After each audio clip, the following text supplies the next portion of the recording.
기도하지 않는 크리스찬은 존재하지 않죠. 그런데 이제 기도는 누구나 다 하는데 기도의 결과는 다릅니다. 어떤 사람의 기도는 응답을 받고 어떤 사람의 기도는 응답되지 않습니다. 이게 왜 이런 일이 벌어질까? 어떤 이의 기도는 응답되고 어떤 이의 기도는 응답되지 않는 이유가 무엇일까? 평상시에는 잘 몰라요. 그 구분 자체가. 다니엘이 하루에 3번씩 예루살렘을 향하여 하나님께 기도하였지만 사실은 그 기도가 무슨 특별한 변화가 있는 그런 기도가 아니었습니다. 이스라엘의 포로 생활이 단축되어 된 것도 아니었고 예루살렘 성전이 회복되는 응답이 당장 나타난 것도 아니었습니다. 그냥 일상적 기도였습니다. 그런데 어느 날 다니엘을 시기한 무리들이 신격화된 왕 다리오에게만 30일을 기도하고 또 다른 신에게 예배하는 자들은 사자굴에 던지는 형벌을 내리겠다, 이런 종류의 금령을 내리고 난 다음에 갑자기 이제 상황이 바뀝니다. 다니엘은 그 금령을 받고 난 후에도 전에 행하던 대로라는 표현처럼 하루에 3번씩 기도를 하였습니다. 전에 하던 대로라는 말씀을 세번역으로 읽어보면 늘 하듯이라고 썼어요. 늘 하듯이 전에 하던 대로. 그러니까 이 다니엘의 기도는 라이프 스타일이었다는 뜻입니다. 아침의 기도, 우리가 하는 아침 새벽 기도, 제9시 기도, 그리고 밤 10시에 공동체 침묵 기도. 우리도 하루에 3번 기도를 하죠. 이걸 지키는 사람도 있죠. 여러분 늘 하던 대로의 기도예요. 늘 하던 기도. 그러면 늘 하던 기도라는 말의 뜻이 뭘까? 여러분 놀랍게도 늘 하던 기도에 무엇이 있어요? 그 무엇이 뭐냐면 늘 하던 기도를 하지 않으면 불편함이 생깁니다. 제가 늘 아침, 낮, 저녁 늘 기도하잖아요. 그런데 이제 아침에 이제 주일이나 토요일은 새벽 예배를 안 가잖아요. 그러면 주일이나 토요일 날 새벽에 아침에 새벽에 일어나서 하나님 앞에 기도하지 않으면 뭔가 이상한 거예요. 불편해요. 어색하고. 뭔가 좀 불안해요. 사실. 그러니까 늘 하던 대로의 힘은 기도하지 않을 때 불편함을 만듭니다. 기도가 자연스러운 거예요. 그러니까 하지 않는 것이 불편하죠.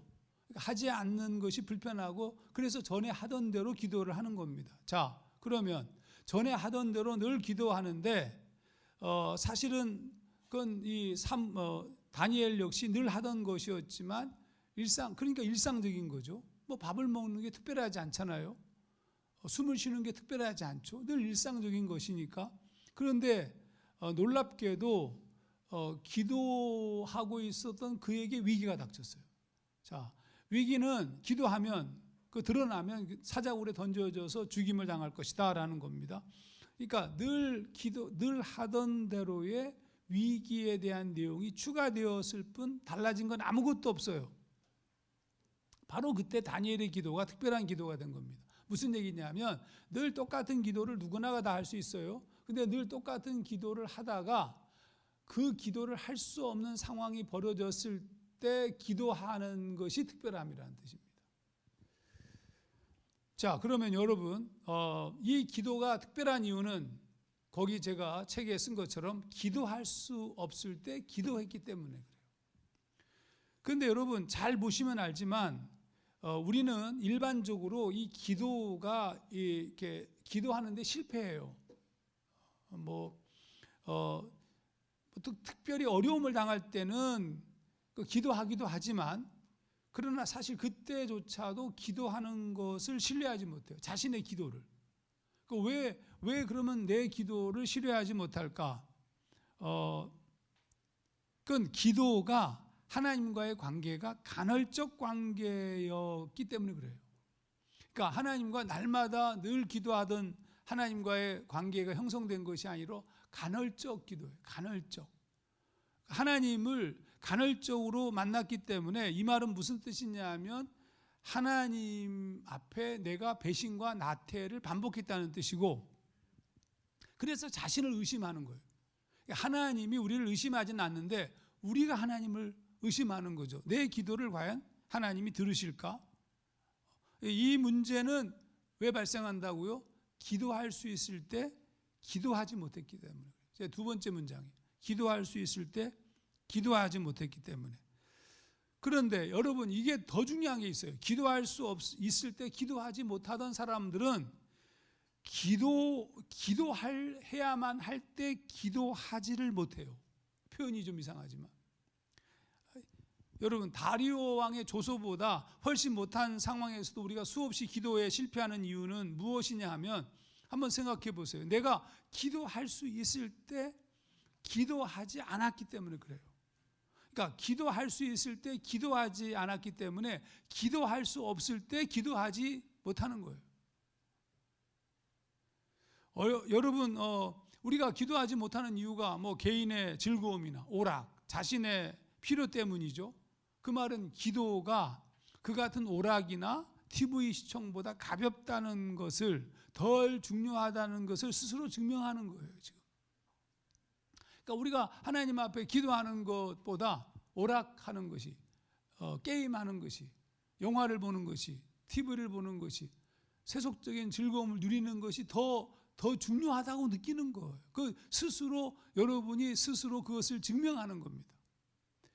저희가 이제 텔레비전을 이렇게 보잖아요. 어쩌다가 텔레비전을 보는데, 뭐 어쩌다가 아니고 자주 보는데, 보다가 10시가 됐어. 10시가 되면 알람이 울려요. 꼭 10시에 꼭, 예를 들면 제 아내가 좋아하던 보쌈이라는 드라마가 있는데, 보쌈이 9시 50분인가 9시 40분부터야.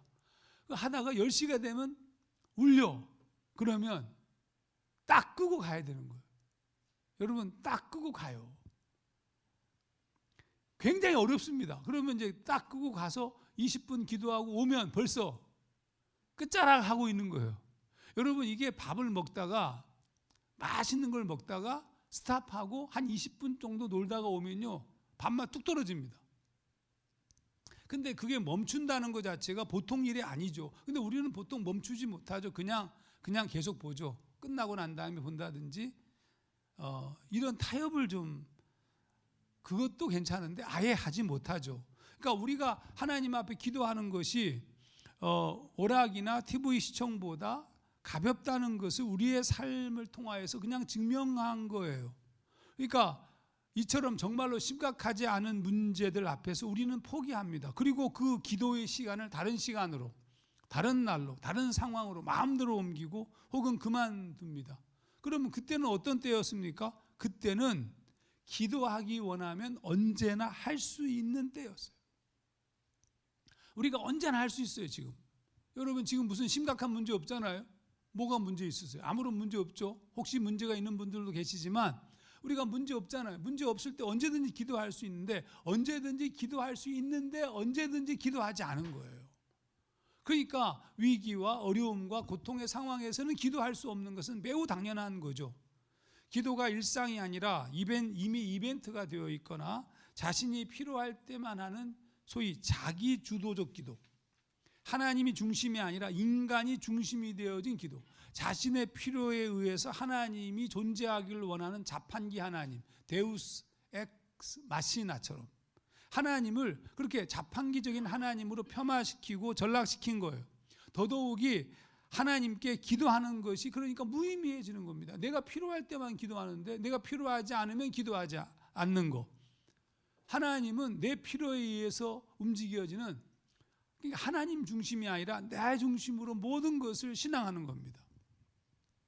다니엘은 목숨이 위협받던 순간에 자연스럽게 기도하였습니다. 그가 늘 해왔다는 것은 그 어떤 것보다 가장 중요하게 여겼다는 뜻이고, 그리고 지금 위기가 닥쳤을 때 그가 기도함으로 그의 삶이 지금까지 그런 삶을 살아왔다는 것을 증명한 거예요. 그러니까 평상시에는 몰라요. 이 사람이 목숨이 위태해도 기도할지 안 할지를 구분이 안 돼요. 하루에 3번 기도한다고 칩시다. 언제나 누구나가 하루에 3번씩 기도하는데, 다니엘의 기도는 목에 칼이 들어와도 그 시간을 지키는 기도이고, 어떤 사람은 목에 칼이 들어오기 전에 그만두는 사람이라는 거. 근데 그게 평상시에는 전혀 구분이 안 된다는 겁니다. 그런데 지금 다니엘의 만난 상황을 통해서 다니엘이 어떤 존재이고 그가 어떤 기도를 드렸는지가 증명된 것뿐이에요. 자, 여러분, 여기서 이제 드디어 놀라운 일들이 벌어집니다. 여기서 우리가 모르는 신비한 것이 있습니다. 그러니까 다니엘이 지금 하나님께 기도하였는데 그 위기적 상황에서 기도하였을 때 과연 그러면 그 위기적 상황에서 기도한 다니엘의 기도는 완전한 기도였을까? 이거예요. 그러니까 무슨 얘기, 조금 더 흔들림이 없이, 조금 더 무너짐이 없이 하나님 앞에 100% 온전함으로 기도했을까라는 겁니다. 근데 그랬을 확률은 거의 없습니다. 인간이라는 존재는 완전할 수가 없어요. 100%는 없습니다. 흔들리죠. 예수님께서도 시험은 받은 자도되 죄가 없다 이렇게 한 히브리서 말씀을 통해서도 알 수 있지만 인간이라는 존재는 끊임없이 흔들리죠.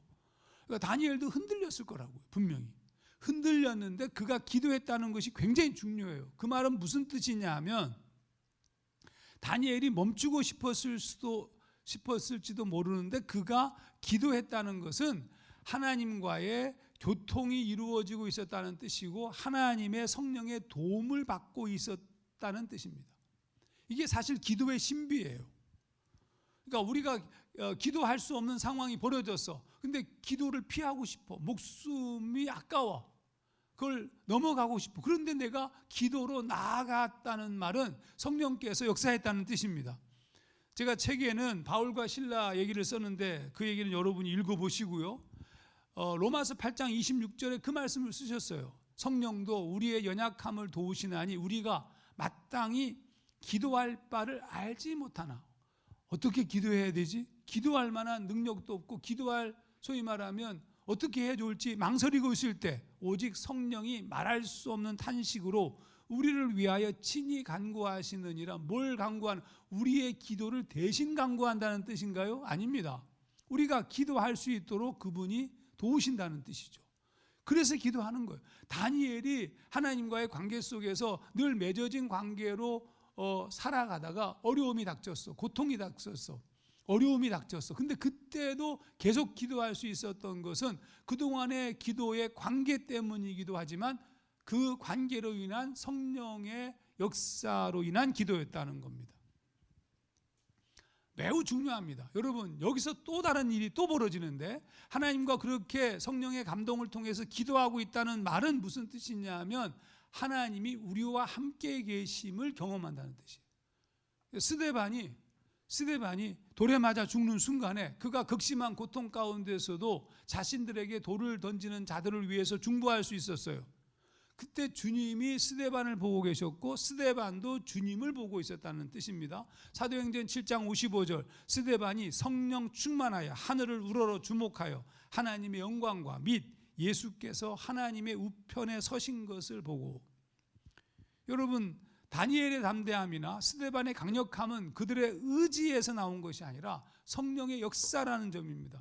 그들의 의지는 글쎄 사람마다 다르겠죠. 10%, 20%, 성령이 80%, 90%일 수도 있고 그들의 의지가 50%, 60% 성령이 나머지 부분을 채웠을 수도 있어요.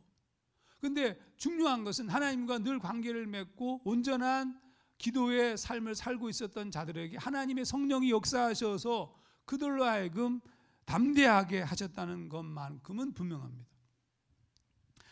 그 같은 역사는 일상 속에서 이미 이루어진 하나님과의 친밀한 관계에서 나온 것이고 우리의 연약함이라는 것은 하나님과의 일상적 관계가 형성되지 않았기 때문입니다.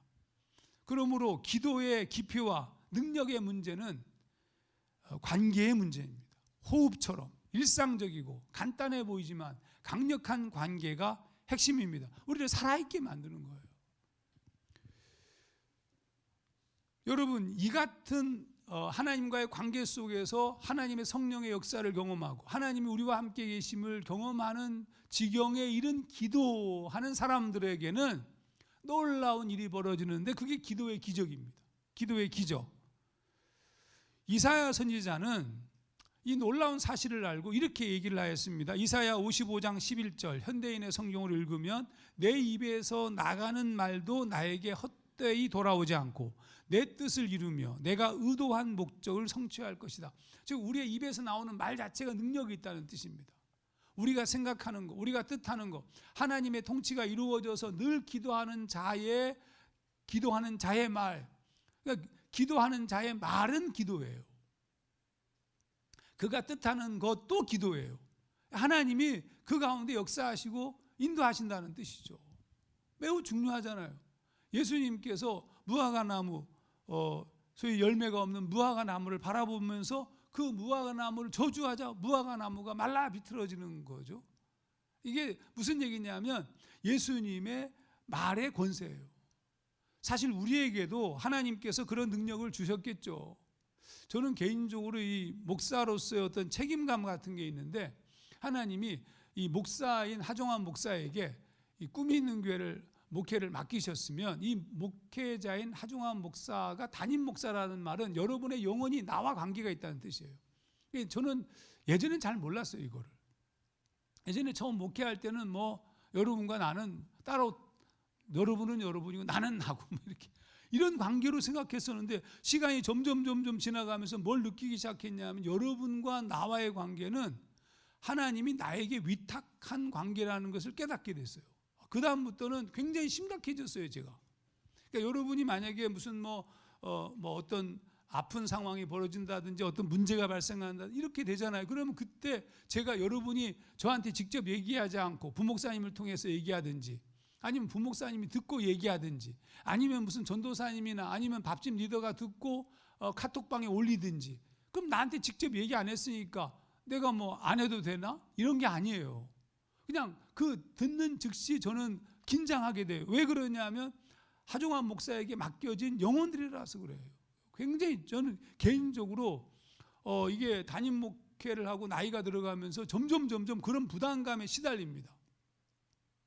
여러분이 볼 땐 뭐 선한 이렇게 건강한 부담감이라고 볼지 모르지만 절대로 아닙니다. 그러니까 제가 늘 생각하는 것이 아침, 점심, 저녁 내가 기도해야 될 시간들을 놓치지 않고 기도하고 하나님과의 관계를 온전히 쌓는 이유가 무엇이냐 하면, 누군가가 기도를 요청할 때 그때 그 기도를 받고 내가 저녁 기도, 아침 기도 때 기도할 게가 아니라 그게 오후 5시일 수도 있고 아침 10시도 수 있잖아요. 그 기도를 요청받았을 때 바로 기도해야 되니까, 바로 생각해야 되니까, 그걸 마음에 품고 있어야 되니까, 그러니까 기도의 스탠바이가 이루어져야 된다는 뜻이죠.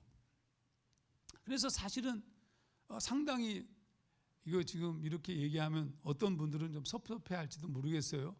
우리 교회를 떠난 사람도 있어요. 떠난 사람. 그러면 여러분, 떠나는 순간 그 사람으로부터 나는 해방되는 거예요. 여러분이 그냥 좋은 인간관계는 맺을 수 있는데 어느 정도는 기도합니다.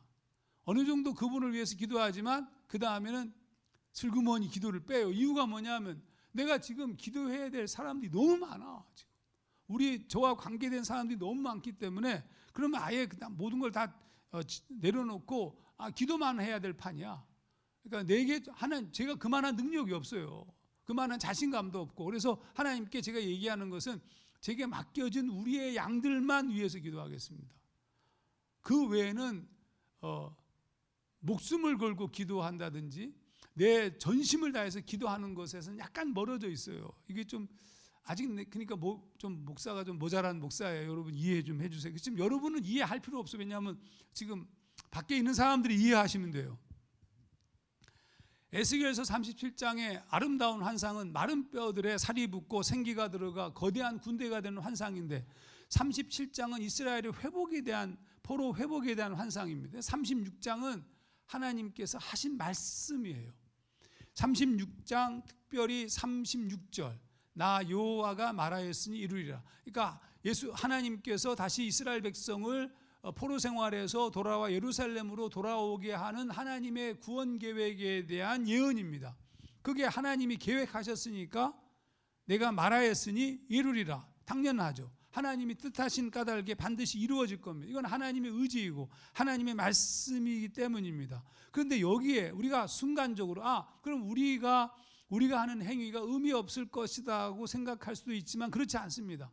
이 말씀을 이어서 매우 중요한 말씀을 하셨는데 36절 끝절과 37절을 이어서 읽어볼게요. 나 여호와가 말하였으니 이루리라. 나 주 여호와가 말하노라. 그래도 이스라엘 족속이 이와 같이 자기들에게 이루어 주기를 내게 구하여야 할지라. 무슨 뜻이냐면 하나님께서 세우신 계획이 있는데 그 계획은 우리의 기도를 통하여서 이루어진다는 뜻이에요. 하나님이 계획을 세웠기 때문에 반드시 그 계획은 진행되어지고 반드시 성취되어지지만 그거를 누군가가 기도해야 이루어진다는 뜻이에요. 굉장히 중요한 얘기입니다. 그래서 여러분, 이게 기도라는 것은 그냥 뭐 우리 자신의 개인적인 뭐 복을 구한다든지 뭐 생사 화복의 문제, 내 자신의 어떤 이기적 욕망에 대한 그런 것, 그런 종류의 것으로 끝나는 문제가 절대로 아니라는 사실입니다. 에스겔서의 말씀의 핵심은 우리의 기도 없이는 하나님께서 역사하지 않겠다는 말씀입니다. 우리가 기도할 때 하나님이 역사하시겠다는 겁니다. 모세나 사무엘의 경우에서 보듯이 민족의 멸망도 막을 수 있다는 뜻입니다. 그러니까 우리 기도는 반드시 있어야 돼요. 특히 목사는 목회를 하는 동안에는 내가 목회하고 있는 이 소위 목회 영역의 지체들에 대해서는 책임을 져야 돼요. 여러분 쉽지 않습니다.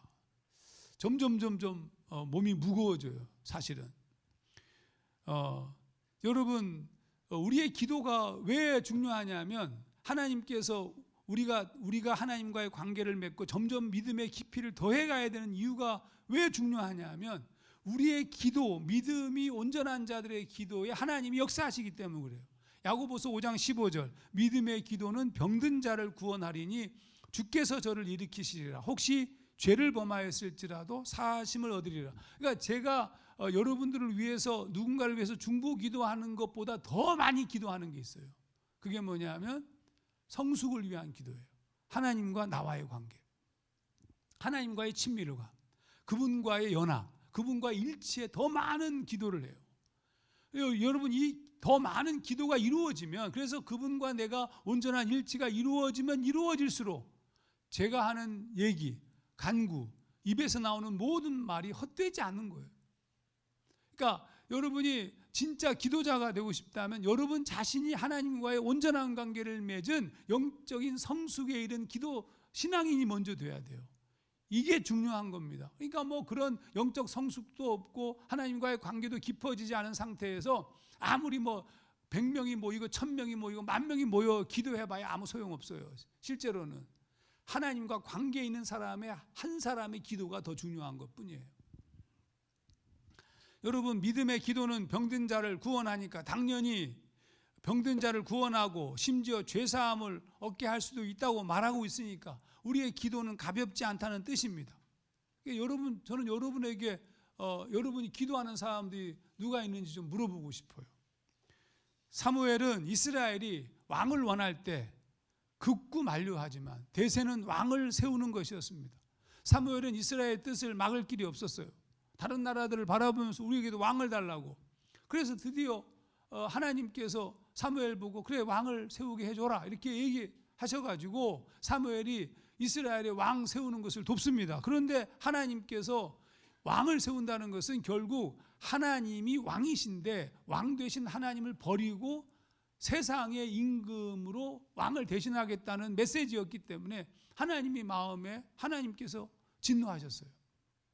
그래서 우레와 비를 내리심으로 하나님이 진노하심을 표현하셨습니다.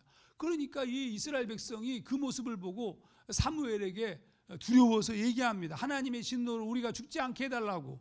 사무엘상 12장 19절 그렇게 요청합니다. 그때 사무엘이 이렇게 대답했습니다. 12장 23절 나는 너희를 위하여 기도하기를 쉬는 죄를 여호와 앞에 결단코 범하지 아니하고 기도하기를 쉬는 죄를 여호와 앞에 결단코 범하지 않겠다.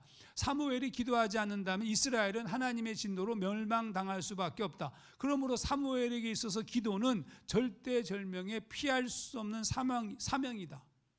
목숨 걸고 해야 하는 일이다. 피곤하고 곤비하고 죽음이 임박할지라도 기도해야 한다. 하정환 목사는 아직 이 정도 수준은 안 돼요. 이 정도 수준은 안 되지만 이 정도가 돼야 된다는 부담감은 갖고 있습니다. 그리고 그 단계에 이르기 위해서 끊임없이 추구하고 있어요. 목사의 추구라는 게 뭐 있겠어요? 하나님과의 관계에 깊어지는, 그래서 진짜 기도할 수 있는 힘을 갖고, 누군가 고통하고 아파하고 절망하고 있을 때 기도로 그를 도울 수 있는 영적인 사람이 되는 것이 제가 할 수 있는 최고의 목회 아니겠습니까? 여러분도 마찬가지 아니겠어요? 여러분, 그런데 우리의 기도는 어떻습니까? 우리는 긴장합니까? 만약에 우리가 기도 쉬는 것을 밥 먹듯 하고, 그리고 무슨 기도의 능력이라든지 기도의 놀라움에 대해서는 전혀 이해도 할 수 없고, 그건 당연히 기도가 무엇인지 모르고 하나님의 마음을 알지 못하기 때문입니다. 사무엘의 표현을 따르면 기도하지 않는 것이 죄인데 그거조차도 모르는 거예요. 사실 여러분, 어떻게 보자면 여러분이 하나님과 관계가 없고 별로 이렇게 심각하게 하나님을 믿고 있지도 않고 그냥 입으로만 하나님을 믿고 있고 그냥 썬데이 크리스찬처럼 왔다 갔다 오락가락 하고 있으면 사실 여러분은 기도를 쉬는 것이 죄가 아니야. 왜냐하면 기도를 쉬어봐야 무슨 영향이 있겠어. 내가 기도를 쉬면 이스라엘이 지금 진노의 멸망이 대상인데, 내가 기도를 하지 않으면 지금 고통당하는 자가 홀드되지 않을 텐데, 내가 기도하지 않으면 저 위기 가운데서 하나님의 역사로 인하여서 그 위기가 그냥 올 텐데 라는 것과 아무런 관계가 없으니까 기도를 쉬는 것이 죄가 아니죠. 그런데 진짜 하나님과의 온전한 관계를 맺고 영적인 깊이가 있는 자들에게 기도를 쉬는 것은 죄일 수밖에 없어요. 사무엘이 그것을 알고 있었던 겁니다. 여러분, 그러므로 기도하지 않는 것은 그 사건이, 그 사람이 그들 뜻대로 진행되도록 방치하는 일이 되는 겁니다. 그러므로 기도는 선택할 수 있는 성질의 것이 아니에요. 주님을 만난다면 누구든지 기도해야 되고, 기도의 깊이가 깊어져야 되고, 그리고 기도할 수 있는 사람이 돼야 되고, 그리고 기도해야 될 대상을 넓혀가야 되는 거죠. 여러분, 가장 불안한 게 뭐냐? 목사가 목회하면서 제가 가장 불안하게 느끼는 것은 뭐냐 하면 기도하지 않는 교회예요. 기도하지 않게 될까 두려워하는 겁니다. 그래서 수요일 날 우리가 수요 말씀 중보 기도 모임으로 모이잖아요. 그러면 수요 예배가 드려지고 예배가 끝난 다음에 줌으로 함께 기도하는데, 그 줌으로 기도할 때 이 들어와 있는 사람들을 보면 너무 고마워요. 사실은 이렇게 기도하는 사람이 있다. 구체적으로 누군가가 저 기도하고 있어요 라고 말하지 않고 진짜 들어와서 함께 기도하고 있다. 제가 여기 앉아가지고요, 여기 오는 사람들 다 이름 다 있다니까. 어떤 사람들은 별명을 써가지고 잘 모를 때도 있지만, 그래도 저 사람 누구, 저 사람 누구, 고마워요 마음속에. 여러분, 함께 기도한다는 것이 얼마나 놀라워요. 기도하지 않는 교회가 얼마나 불안한 교회예요. 기도는 쉬어서는 안 되는 일입니다. 사무엘이 기도한다고 해서 이스라엘 죄가 사해지는 것은 아닙니다. 왜냐하면 죄라는 것은 실존적인 것이기 때문에. 그러면 기도는 어떤 의미가 있느냐 하면 만일 너희가 여전히 악을 행하면 너희와 너희 왕이 다 멸망하리라 라고 얘기한 것처럼 사무엘이 기도하지 않고 내버려 두면 그냥 멸망하겠지만, 근데 사무엘이 기도하기 시작하면 멸망이 유보된다는 뜻이에요. 그러니까 하나님께서 기도하는 사람들을 통해서 역사하는 것 중에 하나가 무엇이냐면 멸망을 유보시키는 겁니다. 우리의 기도를 들으시고, 좀 쉽게 말하자면 하나님이 흔들리신다는 뜻이에요. 저는 성경의 많은 부분에서 하나님이 흔들렸던 부분들을 우리가 읽잖아요. 모세의 기도 때문에 하나님이 흔들리잖아요. 이스라엘을 멸하고 새롭게 일으키려고 했던 계획 자체가 하나님의 마음이 흔들려요, 여러분. 그러니까 기도하는 자들의 기도는 하나님의 마음을 흔든다는 뜻입니다. 내가 기도하기 때문에 죽어야 될 사람의 생명이 연장되고, 내가 기도하기 때문에 벌써 심판받아야 하고 수치를 당해야 될 사람이 유보되고, 내가 기도하기 때문에 나의 가정이, 나의 회사가, 나라가 아직도 하나님의 은혜 가운데 있다는 사실을 알고 있다면 기도하지 않을 수가 없습니다. 이런 의미에서 기도하는 사람은 영혼을 붙드는 사람이고 역사를 흔들고 있는 사람이고 하나님을 움직이는 사람이라고 말할 수 있겠죠. 그러므로 진정 기도하는 사람, 기도할 수 있는 사람은 귀중합니다. 저는 개인적으로 그 사람들이 너무 귀중해요. 기도하는 사람들을 보면. 그리고 기도할 수 있는 사람을 보면. 그러니까 기도하는 사람은 그냥 기도하는 사람이고, 기도할 수 있는 사람은 어떤 경우 어떤 상황 속에서도 기도가 가능한 사람을 말하는 겁니다. 이런 사람들은 너무 귀중하죠. 하나님은 단 한 사람의 기도에도 반응하는 까닭에, 그가 사무엘이나 모세와 같은 존재라면 한 사람이라도 세계만큼 클 수 있고 민족만큼 클 수도 있는 겁니다. 하나님의 마음을 움직이는 기도이기 때문에. 여러분, 그러니까 여기서 굉장히 중요한 것이 하나님이 우리의 기도에 흔들리시다는 말을 여러분 꼭 기억하셔야 됩니다.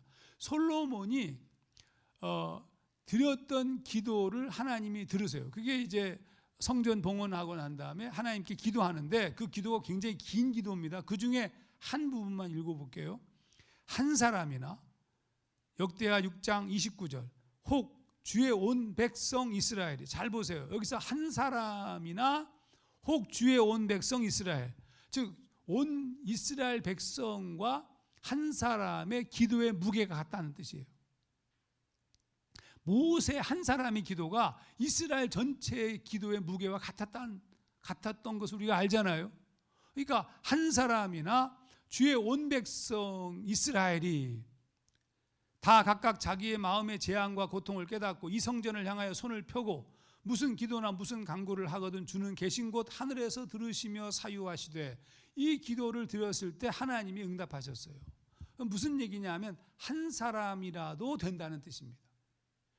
살아도 주를 위하여 살고 죽어도 주를 위하여 죽을 수 있는 한 사람, 예레미야에게 찾으라고 했던 바로 그 한 사람, 금송아지를 하나님으로 만들었던 이스라엘의 멸망 위기에서 기도함으로 살린 모세와 같은 한 사람, 그 놀라운 부담감을 깨닫고 기도하기를 쉬는 죄를 범치 않겠다고 고백하며 기도하던 사무엘과 같은 한 사람, 그들 같은 한 사람만 있어도 가능하다는 뜻이에요.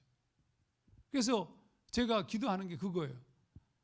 우리 성도들이 열심히 기도하고 있는 사람이 있겠지만 하종환 목사는 그 한 사람이 우선 돼야 된다. 나는 먼저 그 사람이 돼야 되잖아요. 나라도 그 보루가 돼야 되잖아요. 그 끝자락을 막아야 될 거 아닙니까? 여러분, 저는 이 하나님 앞에 기도하는 사람, 진짜 기도할 수 있는 사람, 그 사람들이 얼마나 귀중한지 우리가 살폈지만, 그 기도하는 사람들이 함께 기도한다면 얼마나 강력하겠냐는 얘기예요. 교회가 왜 존재합니까? 교회가 존재하는 것은 하나님의 통치를 받고 있는 기도하는 자들이 진짜 모여서 함께 기도하고 그들이 함께 예배하고 함께 주님을 높일 때 역사하는 하나님의 역사가 있기 때문에 그렇습니다. 그러므로 먼저 개인이 기도에 성공해야 돼요. 먼저 목사가 신앙적인 사람이 돼야 되고, 당연히 목사가 신앙적인 사람이라고 생각하시죠. 먼저 목사가 신앙이 있어야 되고, 먼저 목사가 기도해야 되고, 먼저 개인이, 장로가, 권사가, 집사가, 밥집 리더들이 먼저 자신이 하나님 앞에 홀로 서 있는 단독자여야 한다는 뜻입니다. 그게 중요해요. 주님이 겟세마네 동산에서 구속사적 기도를 드리시고 제자들을 2번이나 찾아오셔서 기도를 격려하신 이유입니다. 그때 주님이 이렇게 말씀하셨지 않습니까? 너희가 나와 함께 1시간도 이렇게 깨어 있을 수 없더냐? 시험에 들지 않게 깨어 기도하라. 주님은 분명 제자들을 통한 세상 민족이 구원을 얻는 계획을 세우시고 위임하셨지만, 주님이 말씀처럼 단 1시간도 기도할 수 없는 사람은 그만큼 영적인 힘이 약하다는 뜻이고, 베드로가 3번이나 주님을 부인하고 저주하였던 것처럼 분명 문제에 봉착할 것이라는 주님의 말씀입니다. 그러니까 여러분이 먼저 개인이 성공하셔야 돼요. 여러분 개인이, 더플랜 훈련의 목적은 어디에 있느냐 하면 개인이 하나님 앞에 스스로 기도하고 말씀을 스스로 묵상하고 그리고 말씀과 기도를 쫓아 살 수 있도록 돕는 것이 훈련의 목표예요. 무슨 지식을 가르치는 게 아니에요, 여러분. 여러분이 개인적으로 하나님과 그런 1:1 관계로 기도할 수 있는 존재가 되는 것이, 그것이 무엇보다 중요합니다. 여러분, 기도 없이 살아서는 안 됩니다. 우리의 삶이 기도와 관계없는 자가 되어서도 안 됩니다. 여러분이 열심히 교회를 다닐 수 있지만 기도할 수 없는 사람이라면 회개하셔야 돼요. 여러분의 내면적 영성이 무너졌기 때문에 그렇습니다. 하나님과 영적인 관계를 맺은 자들은 기도가 자연스러워질 수밖에 없어요. 그러므로 다시 힘을 내셔야 됩니다. 자, 이제 여러분을 좀 초청하고 싶습니다. 사실 우리가 이제 교회의 여러 가지 문제들, 또 우리 지체들의 아픈 상황들을 만나면 밥집 리더들에게 중보기도 제목을 올립니다. 누가 언제 수술하니까 기도해 주십시오. 이렇게. 그러면 이제 밥집 리더들이 자신의 밥집 멤버들한테 기도 제목을 쫙 뿌리는 것이 원래 원칙입니다. 잘 가고 있는지 모르겠어요.